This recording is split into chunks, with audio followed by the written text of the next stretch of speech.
Pak, tapi kalau dari Hipindo sendiri ya, ini sebetulnya melihat perubahan pola konsumsi masyarakat begitu ya dari offline ke online ini seperti apa? Tadi kan kita sebelum jeda sempat membahas ya Pak, online juga saat ini tengah diminati. Tapi kalau dari Hipindo sendiri apakah pergeseran gaya berbelanja Pak dari offline ke online ini cukup signifikan atau mungkin Anda memiliki data dan juga pandangan lain? Ya kalau dari kami sih sejak COVID itu online menjadi salah satu sampai sekarang alternatif penjualan yang sangat bagus. Jadi kita juga sudah termasuk makanan ya, anggota Hipindo ada F&B kan juga pakai antar-antar gitu, hampir rata-rata jalan dengan baik. Nah, namun memang kalau kembali lagi bahwa kami dulu juga ingat retail-retail yang ada di mall tuh dulu dipanggil oleh mall, disosialisasikan untuk tidak boleh jualan barang KW, tidak boleh juga tidak membayar pajak. Jadi mallnya yang mengorganisasi tenannya atas arahan Dirjen Pajak. Artinya kami disosialisasikan sebagai retail offline itu dulu, saya ingat tahun berapa itu kita kumpul, terus akhirnya kita taat pajak. Kasir-kasir kita semua ada PPN-nya ya waktu jualan itu, termasuk juga barang-barang KW sudah mulai berkurang sampai sekarang. Nah ini kita harapkan di online juga akan bisa diadakan sosialisasi kepada seller-sellernya. Supaya Tertib juga gitu ya. seller-sellernya taat pajak, diterangin juga pajak itu apa, mungkin perlu sosialisasi kembali mungkin Baik. dari e-commerce-nya atau marketplace-nya. Baik Pak, tapi sejauh ini Anda melihat untuk penjualan online ini ya Pak begitu, apakah ini juga cukup memberikan pukulan kepada pusat perbelanjaan ya? Artinya untuk saat ini apakah Anda melihat pusat perbelanjaan ini pasti cukup bisa survive di tengah gempuran belanja online? Ya, sebenarnya kita bisa lihat mall-mall yang sepi terus begitu dibetulin jadi rame ya. Ada mall yang dekat sini Semanggi sekarang udah mulai rame, tadinya sepi. Artinya mall itu nggak akan sepi kalau konsepnya tepat, tenannya tepat. Nah jadi di sini memang kami juga tenan di online dan di offline. Kami juga jadi tenan juga di online, juga jadi tenan juga di offline. Nah ada yang sepi juga, marketplace online juga ada yang sepi. Karena strateginya beda, mungkin sekarang live shopping ya, makanya jadi rame gitu. Nah ini kita harapkan di mall-mall di Indonesia juga bisa berbenah dengan kerjasama dengan tenan. Mungkin konsepnya kalau udah kelamaan dibetulin lagi, dicari konsep yang baru, apa diperkuat F&B-nya atau diperkuat mungkin spesial kayak premium outlet juga rame itu kemarin baru buka ya, barang-barang premium rame juga yang di Alam Sutra. Baik, jadi ini kembali lagi tergantung daripada konsepnya seperti apa begitu ya Pak. Tapi untuk saat ini apakah ada pusat perbelanjaan yang mengalami penurunan khusus misalnya di Jakarta? Sebenarnya karena ya itu habis Lebaran tuh semua menurun.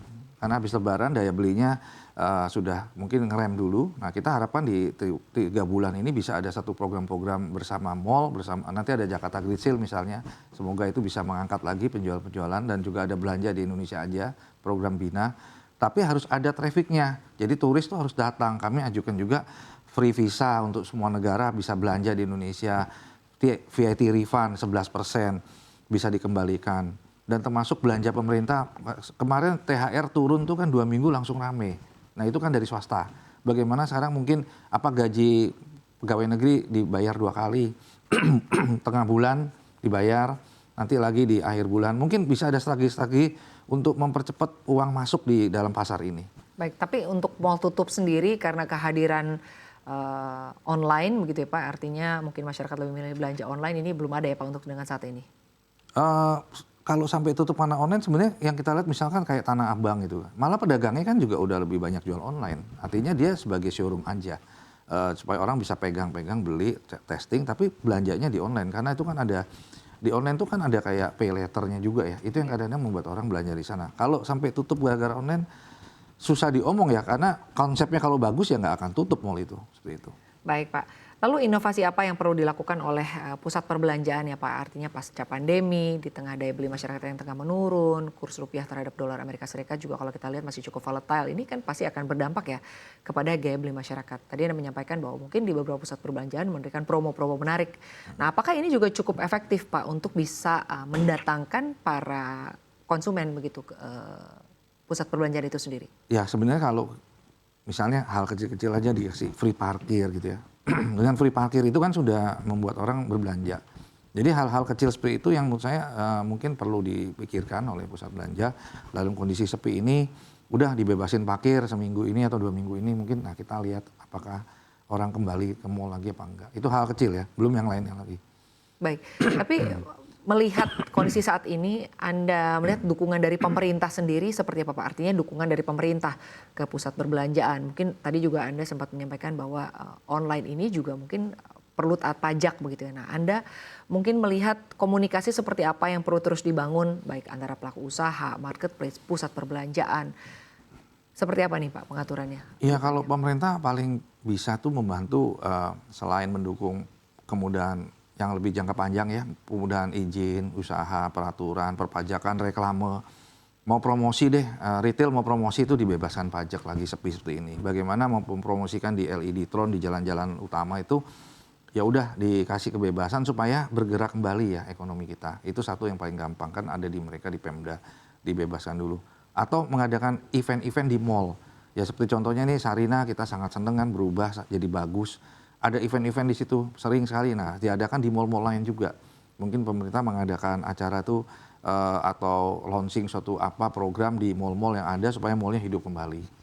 Baik, jadi artinya Anda melihat bahwa event-event yang juga mungkin dibuat oleh pemerintah atau diinisiasi oleh pemerintah cukup memberikan ini ya Pak ya, pertumbuhan yang cukup signifikan. Artinya masyarakat memilih untuk datang ke pusat perbelanjaan untuk bisa berbelanja. Apakah ini juga cukup efektif Pak? Artinya Anda melihat sejauh ini kan tadi Anda menyampaikan kita sebut saja Mall Sarina. Ada masih banyak mall-mall lain yang ada di Jakarta Pak. Event-event ini apakah memang cukup efektif Pak untuk bisa mendatangkan calon pembeli? Ya sebenarnya mall itu kan utamanya traffic ya.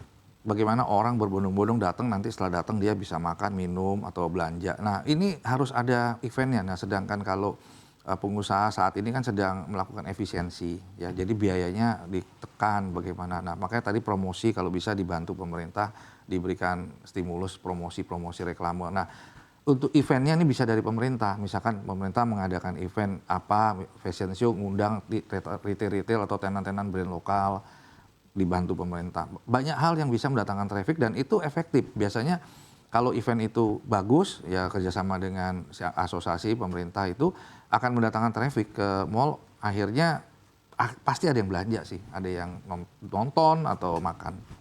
Baik Pak, lalu selanjutnya apakah ada integrasi strategi omnichannel Pak yang mulai diterapkan secara luas oleh pengelola pusat perbelanjaan sampai dengan saat ini Pak? Ya paling kalau pusat belanja saat ini kan dengan ya kalau digitalisasi dengan point reward itu sangat membantu juga. Jadi orang mau belanja kan ada poinnya ya, jadi tukerin poin itu. Terus mungkin ada ya tempat-tempat khusus untuk pengemudi online itu untuk bisa ngambil makanannya lalu dikirim. Itu juga harusnya udah jadi satu SOP ya, jadi nggak mengganggu. Dan itu membantu kami untuk jualan online juga secara makanan ataupun itu. Nah kalau yang secara kompresif mallnya itu ya memang dia harus fokus ke offline karena tujuan mall itu orangnya harus datang ke mallnya. Jadi memang dia ya nggak sampai bikin marketplace sih, tapi dia lebih point reward itu. Bagaimana kalau belanja dikasih poin, nah itu kita juga harapkan itu bisa diperbanyak.